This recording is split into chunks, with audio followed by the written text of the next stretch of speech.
Hello everyone, Radhe Radhe आप सभी को। तो आज हमारी विदाई हो गई है। वाराणसी से हम लोग तमिलनाडु जा रहे हैं और बहुत ज़्यादा एंजॉय करने के बाद, शादी वगैरह सब कुछ निपटाने के बाद अब हमारी बारी आ जाती है तमिलनाडु जाने के लिए। और ये रहा 27 मई का तो ये ब्लॉग है और मैं बहुत ज़्यादा दिन के बाद मैं पोस्ट कर रही हूँ क्योंकि मुझे बिल्कुल भी टाइम नहीं मिल पा रहा था।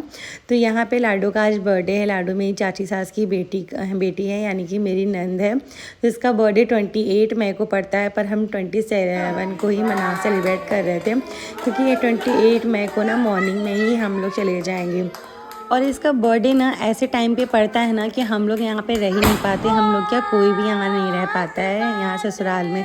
तो ये अकेले पड़ जाती है, छोटा सा सेलिब्रेट कर लेती है। लेकिन हम लोग थे तो ये हुआ कि चलो अच्छे से इसका बर्थडे मना लेते हैं, क्योंकि ये बहुत ज़्यादा खुश हो जाती है इस तरह के बर्थडे के को लेकर।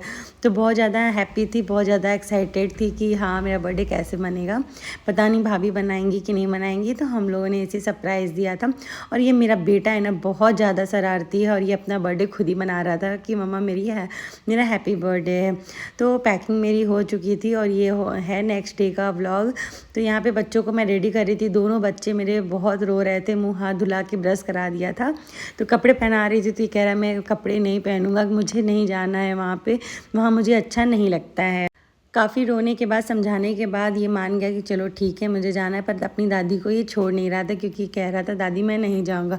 और ये भोगाबीर मंदिर है, मैं संकट मोचन के पास ही रहती हूँ। तो यहाँ पे हम लोग, यहाँ पे जब भी हम लोग निकलते हैं अच्छे कामों के लिए, तो यहाँ पे हम लोग भगवान का आशीर्वाद लेकर निकलते हैं। और हमारी कैब भी आ गई थी दूसरे वाली गली में, तो हम लोग वहाँ फटाफट पहुँच जाते हैं क्योंकि हमारी जो गली है ना आगे से थोड़ी सी छोटी है, इसलिए हमारी गाड़ी वहाँ नहीं पहुँच पाती है। तो हम दूसरी वाली गली में ही बुला लेते हैं। और 11:55 पे हमारी फ़्लाइट थी। सुंदरपुर होते हुए DLW से हम लोग सीधा निकल जाते हैं क्योंकि ना सिगरा से बहुत ज़्यादा जाम मिल जाता है कैंट की साइड पे। तो DLW से होते हुए हम लोग आते हैं तो बहुत ज़्यादा इजी होता है। और 11:55 की हमारी फ़्लाइट थी और हम लोग 8:55 पे घर से निकल गए थे। सीधे मतलब कि 9 बजते बजते हम लोग वहाँ से निकल गए थे अपने घर से। फिर फटाफट से हम पहुँच जाते हैं बाबतपुर एयरपोर्ट। बस 2 मिनट की दूरी है बाबतपुर एयरपोर्ट पहुँचने में, क्योंकि बस 2 मिनट के बाद हम लोग पहुंच जाएंगे। और वहाँ पे ना लगेज वगैरह चेक कराना होता है, केबिन बैग चेक कराना होता है, तो बहुत ज़्यादा टाइम लग जाता है। तो इसलिए हम लोग जल्दी पहुंचना होता है, 1 घंटे 1.5 घंटे पहले ही पहुंचना होता है। पर हम लोग ऑलरेडी लेट थे तो फटाफट से हम लोगों ने 2 ट्रॉली लिया था क्योंकि सामान हमारा बहुत ज़्यादा हो गया था। फिर सीधा हम लोग एंट्री कर लेते हैं अंदर की ओर। तो यहाँ पे एक उनके साथ था बच्चा, एक मेरे साथ था।